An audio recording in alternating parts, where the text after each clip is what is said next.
যখন বোনের মুখে বাণী শুনছে, উমর কয় আমার কলিজারা ভিতর থেকে ম্যাগনেটের মতো, চুম্বকের মতো শুধু আকর্ষণ করতেছে, মনে কলিজা বেড়ার বাহির থেকে ফাঁক থেকে টেনে ভিতরে নিয়ে যাচ্ছে। আল্লাহু আকবার। ওমর ডাক দেয়া কয় আমি আসছিলাম মারার জন্য, মারার নিয়ত মাথার থেকে বিদায়, এখন নিয়ত একটাই, আমি ওই কালাম শিখবো, ওই কালাম শুনবো, কাছের থেকে শুনবো। ওমর ডাক দেখো বোন দরজাটা খোল, আল্লাহর কালাম পাশে বসে শুনতে দে। বোন ডাক দেখো ভাইয়া তোমার বিশ্বাস করি না, তুমি লৌহ মানব, তুমি বড় শক্ত পরায়ণ, তুমি আমারে মারবা, আমারে প্রহার করবা। ওমর কয় না, মারার জন্য আইছিলাম, এখন মারার নিয়ত আর আমার মাথায় নাই, এখন তেলাওয়াত শুনতে চাই। তুই বোন আমারে আল্লাহর বাণী তেলাওয়াত করে শোনাবি, দরজা খোল। বোন কয় জীবন চলে যাবে, দরজা খুলবো না। ওমর কয় খুলবি না? কয় না। ওমর লাথি মেরে দরজা ভেঙ্গে ভিতরে ঢুইকা নিজের মা নিজের বোনকে ইচ্ছা মতো মারছে, বগ্নিপতিকে মারছে। রসুলের সাহাবী ঘরের ভিতরে পাটি দিয়ে পেঁচায়া, দাড়ি দিয়ে পেঁচায়া ঘরের কোনায় লুকায় রয়েছে রসুলের সাহাবী, আর বোন বগ্নিপতিকে ইচ্ছাকৃত মারতে মারতে অজ্ঞান করে ফেলেছে। জ্ঞান ফিরে আসছে হযরত ওমর, নিজের বোনের মাথায় ফানি ঢেলে জ্ঞান ফিরে আসার পর ডাক দেখো বোন, কোরআন তেলাওয়াতের অপরাধে তোরে মারি নাই তো কি জন্য মারছ? তুই দরজাটা খুললে না কেন, আল্লাহর কালাম শুনতে দিলি না কেন, এই জন্য তোরে আমি মেরেছি। আল্লাহু আকবার। আমাকে নির্ধারিত রুকু, নির্ধারিত আয়াতের মাঝে থেকেই আমাকে আলোচনা করতে হবে।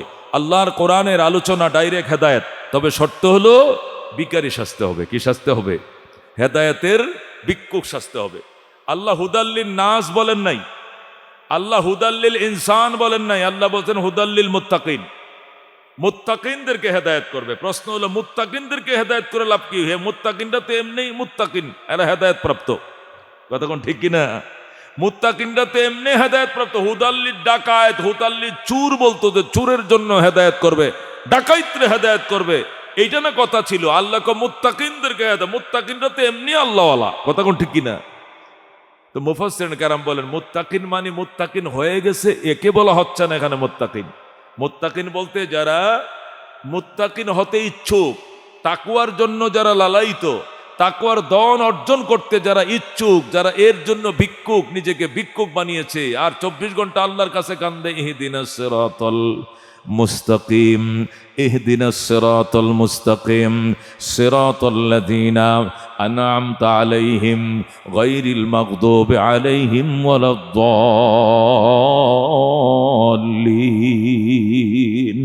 আমিন।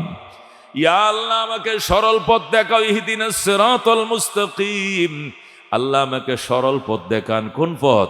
সিরাতাল্লাযীনা আনআমতা আলাইহিম, ওই সমস্ত মানুষের পথ দেখাও যাদেরকে পুরস্কৃত করেছো।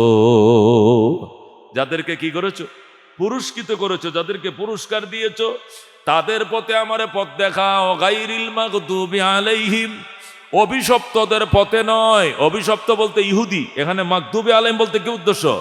ইহুদিদের পথে নয়। ওয়ালাদ-দাল্লিন, এবং গোমরা বিভ্রান্তদের পথে নয়। বিভ্রান্ত বলতে বোঝানো হয়েছে নাসারা মানে খ্রিস্টান।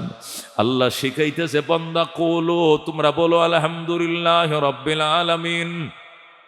তোমরা আমি আল্লাহর দরবারে নামাজে দাঁড়িয়ে বলো সমস্ত প্রশংসা বিশ্বজাহানের প্রতিপালকের জন্য, আর রহমানির রাহিম, যিনি পরম করুণাময় দয়ালু, মালিক ইয়াউমিদ্দিন, যিনি বিচার দিনের মালিক।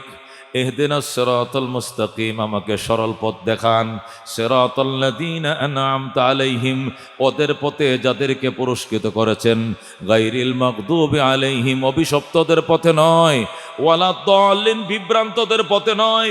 অভিশপ্ত বলতে ইহুদি, বিভ্রান্ত বলতে নাসারা, ইহুদি নাসারাদের পথে নয়, বরং মিনান নবিয়্যিন ওয়াস সিদ্দিকিন ওয়াশ শুহাদাই ওয়াস সালিহিন ওয়া হাসুনা উলাইকা রফিকা। বলেন সুবহানাল্লাহ। কাদের পথে? যাদেরকে পুরস্কৃত করেছেন। কাদেরকে পুরস্কৃত করেছেন? আল্লাহ অন্য আয়াতে বলছেন মিনান নবিয়্যিন, আমি নবীদেরকে পুরস্কৃত করেছি। ওয়াস সিদ্দিকিন, সত্যবাদীদেরকে পুরস্কৃত করেছি। ওয়াস সালিহিন, এবং সালেহিনদেরকে পুরস্কৃত করেছি।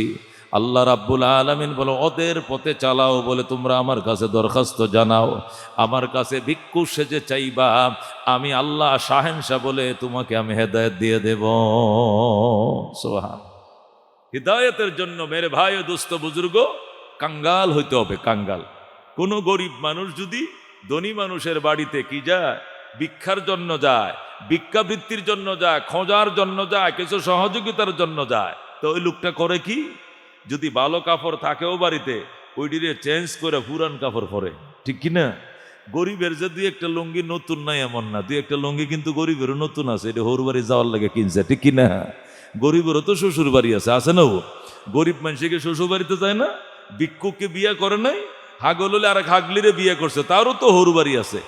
ভিক্ষুকের জন্য নতুন জামা আছে, ভিক্ষুকের জন্য নতুন লুঙ্গি আছে, নতুন টুপি আছে, কিন্তু ভিক্ষা করতে যখন যায় তখন ওই তালিওয়ালা জামাটা পরে, ওই সিরা কাপড়টা পরে যায়, যাতে করে যার ঘরে ভিক্ষা করতে যাব তার দেখে যেন আমার প্রতি মায়া লাগা যায়, ঠিক কিনা?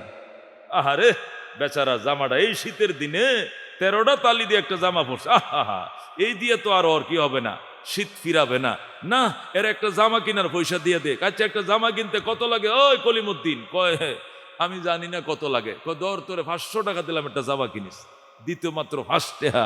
কিন্তু যেই দেখছে পরনের জামাটা সেরা, দয়া লাগে 500 টাকা একটা নোট বের করে দিয়েছে, কতক্ষণ ঠিক কিনা? আল্লাহ বলে কুলু ইহদিনাস সিরাতাল মুস্তাকিম। আল্লাহ কো তোমরাও আমি আল্লাহর কাছে ভিক্ষুক সেজে বলো, আল্লাহ আপনি মহান, আপনি রাদারিজাজ, আপনি বাদশাহ, আপনি করুণাময়, আপনি মহান মালিক, আপনি শাহেনশাহ, বাদশার বাদশাহ, আমি ভিক্ষুক, আমাকে হেদায়েত দেন। আল্লাহর কোরআনের হেদায়েতের জন্য ভিখারি সাজলে হেদায়েত দিবে, নতুবা হেদায়েত পাবে না, ঠিক কিনা? হযরত আবু বকর রাদিয়াল্লাহু তাআলা আনহু উনি অন্য ধর্ম পালন করছেন, উমর অন্য ধর্ম পালন করছেন, উসমান আলী, সবাই অন্য ধর্মে ছিলেন, কিন্তু মনের ভিতরে একটা আকাঙ্ক্ষা ছিল, এর চেয়ে যদি ভালো ধর্ম পাই, এর চেয়ে যদি গ্রহণযোগ্য ধর্ম পাই, একটা মুহূর্ত দেরি করবো না, ওই ধর্মে হাত বাড়ায় দিব। কিন্তু আবু জেহেল উতবা সাইবার ভিতরে এটা ছিল না। আবু জেহেল উতবা সাইবা মনে করতো যে ধর্মে আছে এটাই সঠিক ধর্ম, মোহাম্মদের ধর্মের কোনো ভেল নাই, এই জন্য মোহাম্মদুর রাসূলুল্লাহর সামনে নিজেকে আত্মসমর্পণ করে নাই। আল্লাহর হাবিব যখন বলতো, চাচা কত দূরের মানুষ, ওই সালমান আসছে পারস্য থেকে, সুহাইল আসছে ইটালি থেকে, সালমান আসছে ইরান থেকে, বেলাল আসছে নাইজেরিয়া থেকে, দূর দূরান্ত থেকে মানুষ এসে কালমা পড়লাম। আমার চাচা তোমরা আমার বংশের মানুষ, আমার ঘরের মানুষ, আমার বাড়ির মানুষ, আমার মহল্লার মানুষ, আমার বংশের মানুষ, তোমরা বুঝি হেদায়েতের পথে আসলা না? তখন তারা বলতো, মোহাম্মদ তোমার চেয়ে আমরা কম বুঝি না, তুমি আমগো বাতিজা লাগো, আমার ভাই আব্দুল্লাহর ফুলা তুমি মোহাম্মদ, তুমি আমার বাতিজা, আমি তোমার চাচা। চাচা চাচাতুন, বাতিজা বেশি বুঝে না, চাচা বেশি বুঝে, এই জন্য বেশি বুঝছিল। আল্লাহ ডাইরেক্ট কয় সাওয়াউন আলাইহিম, আমার বন্ধু এদেরকে ভয় প্রদর্শন করুন আর নাই করুন, আনজারতাহুম আম লাম তুনজিরহুম ফাহুম লা ইউমিনুন, ভয় প্রদর্শন করুন আর না করুন, এরা কখনো ঈমান আনবে না। আল্লাহ পরিষ্কার বলে দিয়েছে, এটা ঈমান আনবে না। তুমি 23 বছর এর পিছনে মেহনত করবা, আমি 23 বছর পরে যে রেজাল্ট তোমার কাছে আসবে, এটা 23 বছর আগে আমি ঘোষণা দিয়ে দিলাম অগ্রিম, এই বেকার এদের পিছনে দাওয়াত দিলে কোনো লাভ হবে না, আর ঈমান আনবে না। যেরকম নাউজুবিল্লাহ। কাফেররা যদি বলে, আল্লাহ আপনি বলে দিলেন ঈমান আনবো না, এই জন্যই তো আনি না, হ্যাঁ আপনি যদি বলতেন ঈমান আনবো তাহলে ঠিকই আমরা ঈমান আনতাম। আল্লাহর বলাটা তাদের ঈমান না আনার জন্য দায়ী নয়, আল্লাহ বলেন, আল্লাহ জানেন, এই জন্য বলে দিয়েছেন। কোন ডাক্তার যদি রুগী দেখে বলে যে রুগীটা বাঁচবে না, এরপরে রুগী যদি মারা যায়, এর জন্য কি ডাক্তার দায়ী? একথা কোন? কোন ডাক্তারের কাছে এমার্জেন্সিতে একটা রুগী নিয়ে গেছেন, যাওয়ার পরে ডাক্তার আগে কি করছে, হার্টবিটটা দেখছে, দেখা হচ্ছে ইকুটা করো, ইকুটা করো তাড়াতাড়ি, ইকুর মেশিনে ঢুকাইয়া, হ্যাঁ এমার্জেন্সি ইকু টিকু করায়, কয় না রুগী নিয়ে বাড়িতে চলে যান, বাঁচবে না। কেন?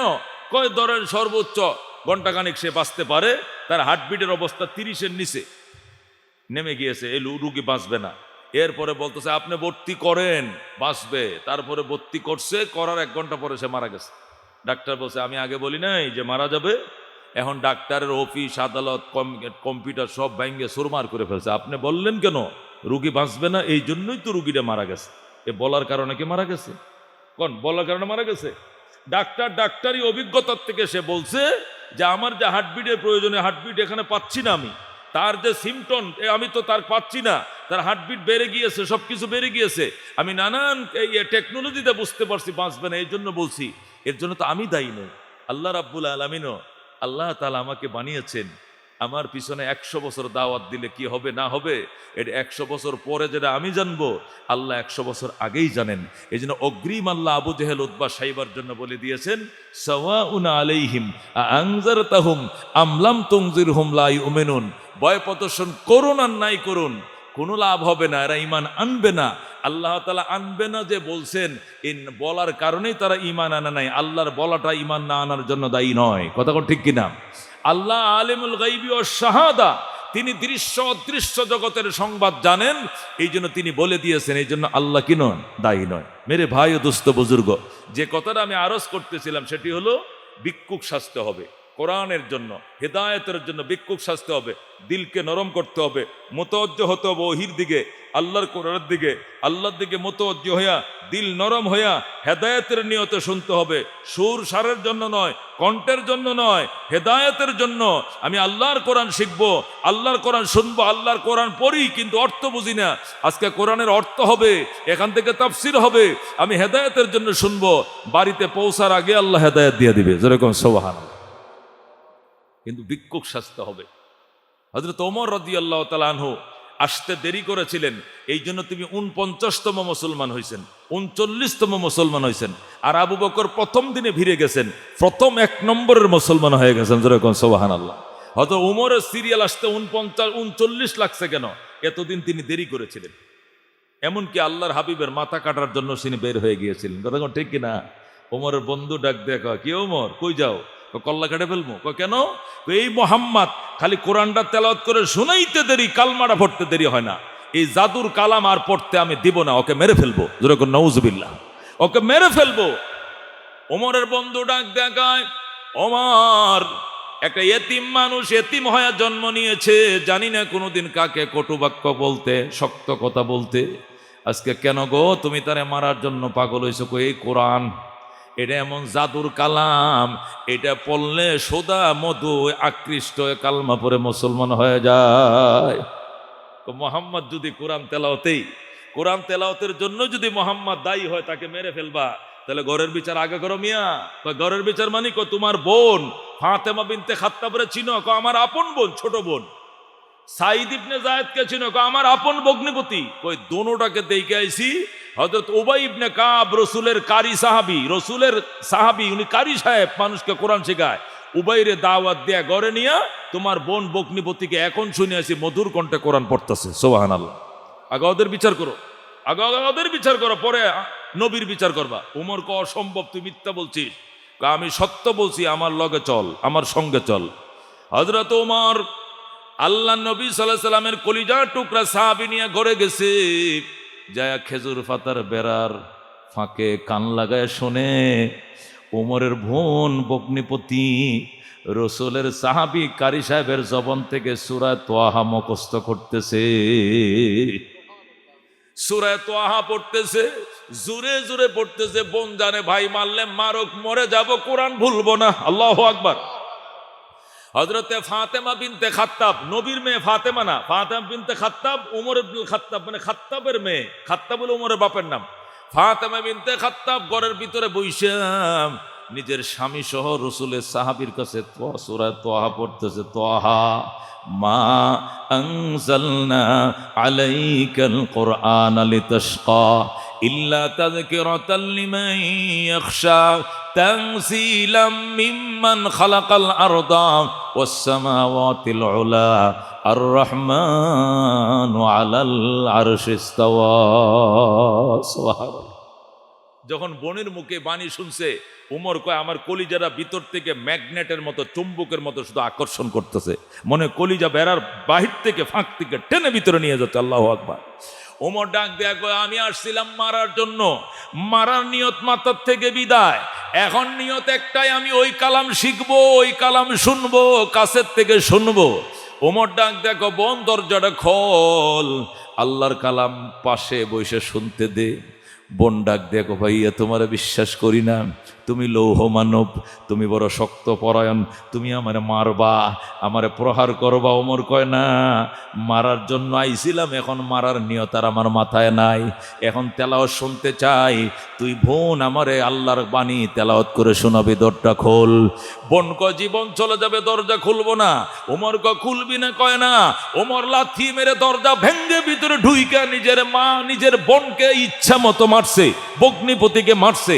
রসুলের সাহাবী ঘরের ভিতরে পাটি দিয়ে পেঁচায়া, দাড়ি দিয়ে পেঁচায়া ঘরের কোনায় লুকায় রয়েছে রসুলের সাহাবী, আর বোন বগ্নিপতিকে ইচ্ছাকৃত মারতে মারতে অজ্ঞান করে ফেলেছে।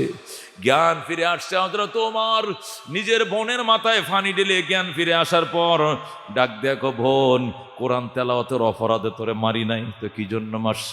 তুই দরজাটা খুললে না কেন? আল্লাহর কালাম শুনতে দিলি না কেন? এই জন্য তোরে আমি মেরেছি। আল্লাহু আকবার। বোন কয়, আমি তো বুঝতে পারি না, আমি মনে করছি কেন আল্লাহর কোরআন পড়ি, এই জন্য তুমি আমারে মারবি, ডরে দরজা খুলি নাই। ভাই, তুমি যদি কোরআনের জন্য আমাকে মেরে থাকো, তোমাকে মাফ করে দিলাম, তুমি আমার কিনারে আসো, তোমার কান আমার মুখের সাথে লাগাও, আমি আবার রিপ্লাই করবো। জোরে আল্লাহু আকবার। হযরতে ফাতেমা নিজের বড় ভাই ওমরের কানের সাথে মুখ লাগাইয়া সূরা তোহা আবার তেলাওয়াত শুরু করছে। হযরত ওমর ডুকরায়া কান্না শুরু করছে, ফাতেমা, চোখের পানি রাখতে পারি নাই রে, আমারে ও এই কালাম তুই শিখা। ফাতেমা ডাক দেখো, ভাইয়া, দুইটা কাজ করতে হবে তোমাকে কালাম শিখতে হলে। এক নম্বরে তোমাকে গোসল করতে হবে, 2 নম্বরে নবীজির দরবারে কালমা পড়তে হবে, 3 নম্বরে গোটা কোরআন তোমাকে আমি শিখিয়ে দেব। সুবহানাল্লাহ। ওমর গোসল করছে, সাথে সাথে বোন পানি দিছে, ওমর গোসল করছে। এবার ফাতেমা ওমরকে নিয়ে নবীর দরবারে রওনা করছে। রাস্তার মধ্যে ডাক দেখো, ভাইয়া, আজকে 3 দিন পর্যন্ত নবীজি 2টা জিনিসের জন্য কাঁদতেছে। 1 নম্বর আল্লাহকে বলে, আল্লাহ, আবু জেহেল ইবনে হিশাম অথবা উমর ইবনুল খাত্তাব, এই 2 জনের যে কোনো একজনকে হেদায়েত দিয়া আমি অসহায় নবীর হাত শক্তিশালী করো। আল্লাহর হাবিব আপনার জন্য অথবা আবু জেহেল ইবনে হিশামের জন্য 3 দিন পর্যন্ত খাওয়া নাই, নাওয়া নাই, ঘুম নাই। নবী 2 জনের জন্য দোয়া করতেছে, আল্লাহ তোমার কপালে দোয়া কবুল করে ফেলাইছে। আল্লাহু আকবার। ভাই, আল্লাহ তোমার নসিবে দোয়া কবুল করে ফেলেছে। চলো, আমি কেন তোমারে কালমা পড়াবো, নবীর হাত দিয়ে তুমি কালমা পড়বা। সুবহানাল্লাহ। হযরত ওমরকে নিয়ে ওমরের বোন ফাতেমা নবীর ঘরের দিকে রওনা করছে। আর গোটা মক্কার মধ্যে খবর ছড়িয়ে পড়েছে, ওমর উন্মাদের মতো উন্মুক্ত তরবারি নিয়ে বেরিয়ে গেছে নবীর মাথা কাটার জন্য। এই জন্য ওমরের আগে 39 জন সাহাবী যারা ছিলেন, সবাই মানব ডাল হয়ে নবীকে ঘেরাও করে রাখছে। আল্লাহু আকবার। উমর যেন নবীর কাছে আসতে না পারে, 39 জন সাহাবী সবাই নবীকে মানব ডাল হয়ে একটা ঘরের ভিতরে আল্লাহ নবীকে নিয়ে বসে রয়েছে। ঘরের গেইটের মধ্যে নবীজির চাচা, যিনি 39তম মুসলমান ছিলেন, ওনার নাম হযরতে আমির হামজা। কি নাম? হযরতে হামজা রাদিয়াল্লাহু তাআলা আনহু। গেইটের মধ্যে প্রহরী, হামজাকে না মেরে কেউ নবীকে মারতে ঢুকতে দিতে পারি না, আমি হামজাকে না মেরে কাউকে ভিতরে ঢুকতে দেব না। হামজা গেইটের মধ্যে দাঁড়ানো, অস্ত্র নিয়া, আর 38 জন সাহাবী নবীকে মানব ডাল হয়ে ঘেরাও করে রাখছে। ইতিমধ্যেই সেখানে উমর হাজির, উমরের হাতে তরবারি। হামজা ডাক দেখ, ওমর থাম, একটা কদম সামনে বাড়বি না, মনে করিস না তুই একাই বীর বিক্রম, আমি হামজার সাথে তুই 10টা উমরও কুলিয়ে উঠতে পারবি না। আল্লাহু আকবার।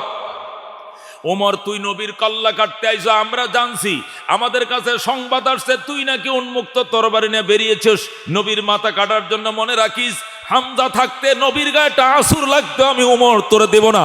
আল্লাহু আকবার। আমি হামজা থাকতে একটা আসুর দিতে দিব না। ওমর ডাক দেখো হামজা, হামজারে আমার ভুল বুঝিও না, ওগো নবীর চাচা যান, আমাকে ভুল বুঝিয়েন না। আপনি যে হেদায়েতের বাণী শিখেছেন, আমিও সে হেদায়েতের বাণীর জন্য ভিক্ষুক সেজে নবীর দরবারে এসেছি। আমার বোন আমার সাথে আছে, ইতিমধ্যেই সে মুসলমান হয়েছে। আমার ভগ্নিপতি সাইদ ইবনে যায়েদ আছে, সে তো আশারায়ে মুবাশশারের একজন জান্নাতি সাহাবী। এদেরকে জিজ্ঞাসা করো, আমি কালমা পড়তে এসেছি। আল্লাহু আকবার। যখন গেইটের মধ্যে দস্তাদস্তি শুরু হয়ে গেল, আল্লাহ নবী পিছন দিয়ে ডাক দেখো, কে রে? উমরকে আইতে দে, আমি এখান থেকে দেখতেছি উমরের কপালে ইমানের নূর চমকাইতেছে। উমরকে জলদি আসতে দাও, আমি এখান থেকে দেখতেছি উমরের কপালে নূর। তখন সাহাবায়ে কেরাম বুঝা ফেলাইছে, রাস্তা পরিষ্কার, ক্লিয়ার, রাস্তা করে দিয়েছে। হযরত ওমর এক দৌড়ে নবীর কিনারে এসে কইয়া, রাসূলুল্লাহ, ইয়া হাবিবাল্লাহ, এই চেহারা এত নূর আগে আমি জানতাম না। ওগো আল্লাহর হাবিব, আমারে পড়ায়া দেন, আশহাদু আল্লা ইলাহা ইল্লাল্লাহু ওয়া আশহাদু আন্না মুহাম্মাদান আবদুহু ওয়া রাসূলুহু। সাথে সাথে ওমর কালমা পড়ে মুসলমান হয়ে যায়। হযরত ওমর রাদিয়াল্লাহু তাআলা আনহু মুসলমান হওয়ার সাথে সাথেই একদল ফেরেশতার বহর নিয়ে জিবরাইল আলাইহিস সালাম প্রায় ৭০,০০০ ফেরেশতার বহর নিয়ে আকাশ থেকে ওমরকে সালাম জানানোর জন্য, শুভেচ্ছা জানানোর জন্য নবীর সামনে হাজির হয়ে যায়।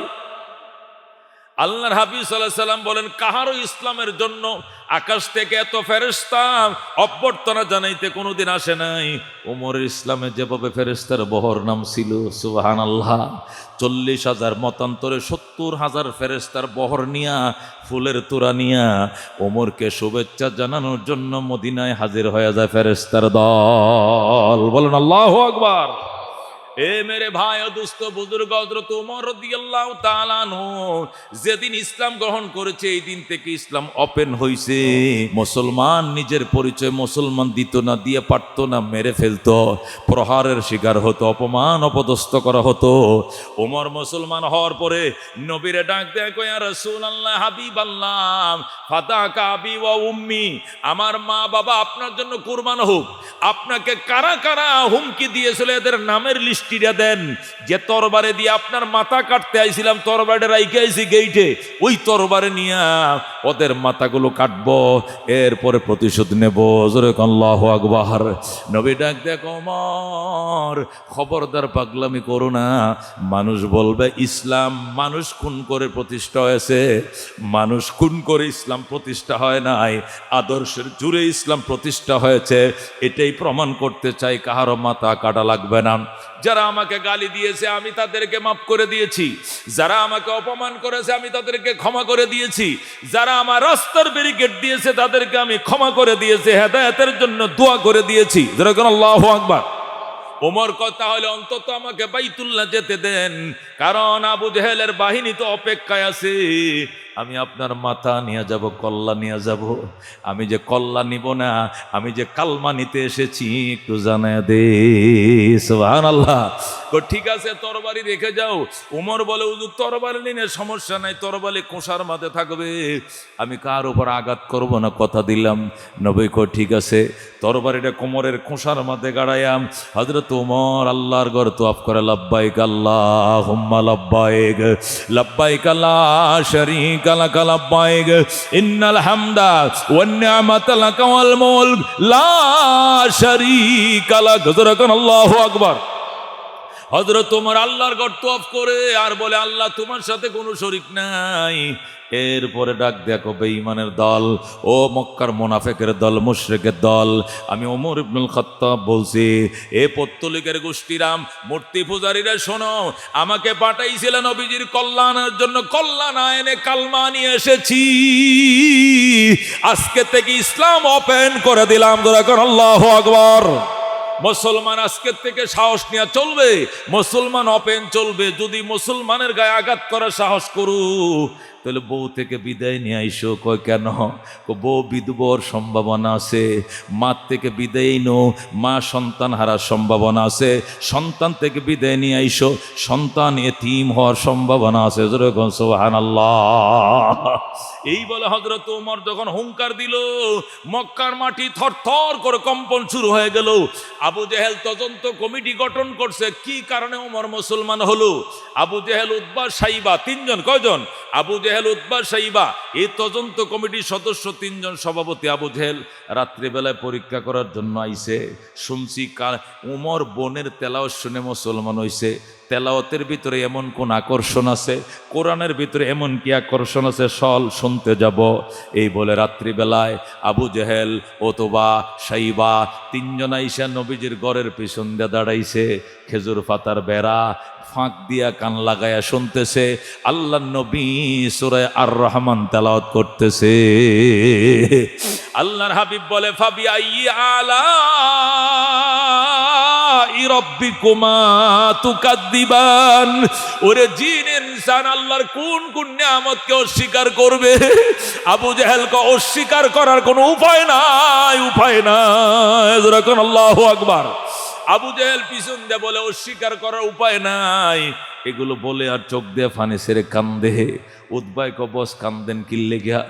মন চাইতেছে ওমরের মতো বেড়াটা লাথি দেয়া ভেঙ্গে মোহাম্মদের পায়ে পরে কালমাটা পরে ফালাই। তো ফরেন না কিল্লে গে? কয় মানুষ কলঙ্ক করবে, মানুষ বদনাম করবে, আর বলবে আবু জেহেল আমাদেরকে অতই সাগরে বাসাইয়া তুমি বুঝি মুসলমান হয়ে গেলা, বাপদাদার ধর্ম ছেড়ে দিলা, এটা আমার জন্য কলঙ্ক হবে। যদি কলঙ্ক না হতো আমার অবস্থা উমরের মতোই ছিল, মন চাইছিল কালমা পরে মুসলমান হয়ে যায়। আল্লাহু আকবার। গভীর রাত পর্যন্ত তিনজন কোরআন শুনছে। শুই না তিনজন যায় গুহার মাঝে বসে তদন্ত রিপোর্ট দিতেছে। কেমন লাগছে? দেখেন জামা ভিজে গেছে, সুইটার ভিজে গেছে, দাঁড়ি বেয়ে বেয়ে পানি পড়তেছে। আল্লাহর কালাম এটা শুনলে চোখের পানি রাখা যায় না। আল্লাহু আকবার। ও মেরে দুস্ত, মেরে ভাই ও বুজুর্গ, এটা আল্লাহর কোরআন, এটা হুদাল লিল মুত্তাকিন। এটা মুত্তাকিনকে অবশ্যই অবশ্যই হেদায়েত করবে। কোরআনের জন্য তিনটা চ্যালেঞ্জ। কয়টা চ্যালেঞ্জ? এক নম্বরের ভিতরে কোনো সন্দেহ নাই। কোন এক নম্বর? কি এর ভিতরে বিন্দু পরিমাণ সন্দেহ নাই। এরকম চ্যালেঞ্জ অন্য কোনো কিতাবে নাই, এটা কোরআনে আছে। কথা কোন ঠিক কিনা? এক নম্বর চ্যালেঞ্জ হলো, কথা মনে রাখবেন, বাড়িতে নিয়ে যাবেন কি? এক নম্বর চ্যালেঞ্জ, এটার ভিতরে কোনো সন্দেহ নাই। আল্লাহু আকবার। লা রাইবা ফি, বিন্দু পরিমাণ সন্দেহ নাই। দুই নম্বর চ্যালেঞ্জ হলো, এটা হুদাল্লিল মুত্তাকিন, মুত্তাকিনদেরকে হেদায়েতের গ্যারান্টি দেয়। কথা কোন ঠিক কিনা? এক নম্বরে এটার মধ্যে কোনো সন্দেহ নাই। দুই নম্বরে এটা হেদায়েতের গ্যারান্টি দেয়। তিন নম্বরে ওয়াইন্না লাহু লাহাফিজুন, এটার হেফাজতের জিম্মাদারি আমি আল্লাহর হাতে। জোরে কোন আল্লাহু আকবার। কোরআনের ভিতরে কোনো সন্দেহ নাই, এক নম্বর চ্যালেঞ্জ।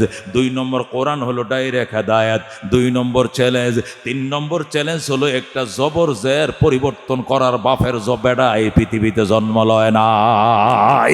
কথা কোন ঠিক কিনা? কোরআন আছে, কোরআন থাকবে, কোরআন ছিল। একটা জবর জের জজম সাকিন নক্তাকে পরিবর্তন করার সাহস এই ১৫০০ বছরে কেউ পায় না, এই কিয়ামতের আগেও কেউ পাবে না, পাবে না, পাবে না। কথা কোন ঠিক কিনা?